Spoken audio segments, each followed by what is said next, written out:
Dari pemaparan salah.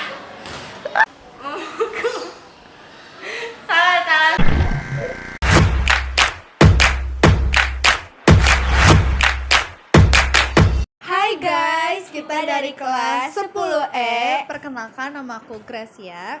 Nama aku Farisa.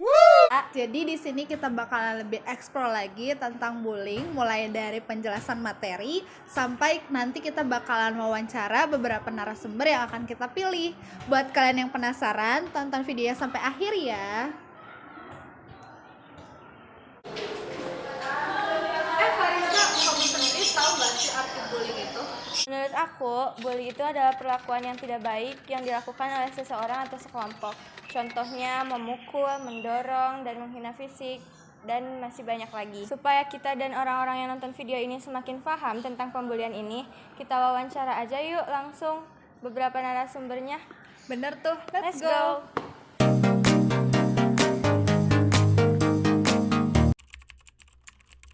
Sebagai seorang guru nih, kita mau tahu pendapat atau pandangan dia tentang pembulian. Sebelumnya boleh kenalin identitas Bapak dulu mungkin? Oh, identitas. Kita minta waktunya sebentar ya. Kalau bercanda kan lebih intensi untuk apa ya? Kalau bahasanya mengusili ya. Jadi dia tidak punya niat sama sekali untuk mencelakai kamu gitu. Atau si orang itu. Kalau bullying dia punya intensi, punya hasrat, keinginan untuk mencelakai. Kedua, bullying itu punya keinginan untuk membuat seseorang ada di bawah kendali orang itu gitu ya, membuli ya. Dulu karena saya termasuk anak ABK, waktu SMP, SMA ya termasuk banyak juga lah mungkin ucapan yang lebih ke dasar autism gitu-gitu. Tapi karena saya kebetulan nggak peduli, ya nggak terjadi apa-apa gitu. Ya saya anggap anjing menggonggong aja lah ya, anjing menggonggong gitu.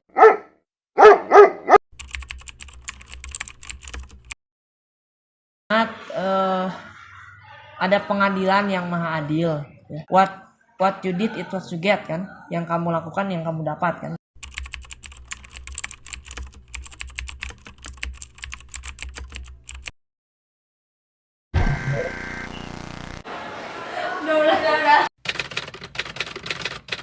Oke, untuk narasumber kita satu ini dimulai dari salah satu siswi. Coba kita tanya-tanya seputar yang pernah dia alami atau tentang pemahaman bullying. Hai, iya nih, akunya lagi Viola. Mungkin kalau di era sekarang enggak ya, tapi sekitar 2 atau 3 tahun lalu aku pernah ngalamin bullying, lebih tepatnya cyberbullying di harassment. Yang waktu aku alami di bully tuh, yang pertama pasti aku ngerasa stres banget dan ngerasa kalau apa yang aku lakuin di dunia itu salah di mata orang lain. Yang kedua pasti ada rasa kurang punya percaya diri, jadi lebih ngurung diri dan merasa kalau semua orang gak akan mungkin dengerin ketika aku cerita atau ngeluarin keluh kesah aku. Jadi sekitar 2 atau 3 tahun lalu aku pernah punya mimpi buat jadi penulis dan aku punya ide, terus aku tuangin deh tulisan aku. Tapi ada satu hal dari satu orang yang kritik kata-kataku dan kritik chapter di novel aku. Walaupun novel aku itu belum berbentuk buku, masih media online. Dan setelah itu entah hasutan atau bagaimana, semakin banyak yang lihat komen ke aku. Dan ketika aku minta maaf, mereka sama sekali gak ngerasa bersalah dan ngerasa emang semuanya salah di aku. Of course aku pasti cerita ke orang tua aku, ke teman-teman aku juga. Dan mungkin ini ya nasib malangku, orang tua aku nggak mendukung aku dan malah seperti ada di pihak orang yang ngebeli aku. Dari situ aku mulai semakin ngerasa down dan mulai nyobain self harm. Padahal para pelaku korban bullying itu tidak disukai oleh banyak orang. Ada alasan kenapa para pelaku korban bullying itu melakukan tindakan bullying. Mungkin salah satu contohnya adalah mereka merasa iri pada kelebihan target pembuli dan mereka merasa terancam atas kehadiran seseorang.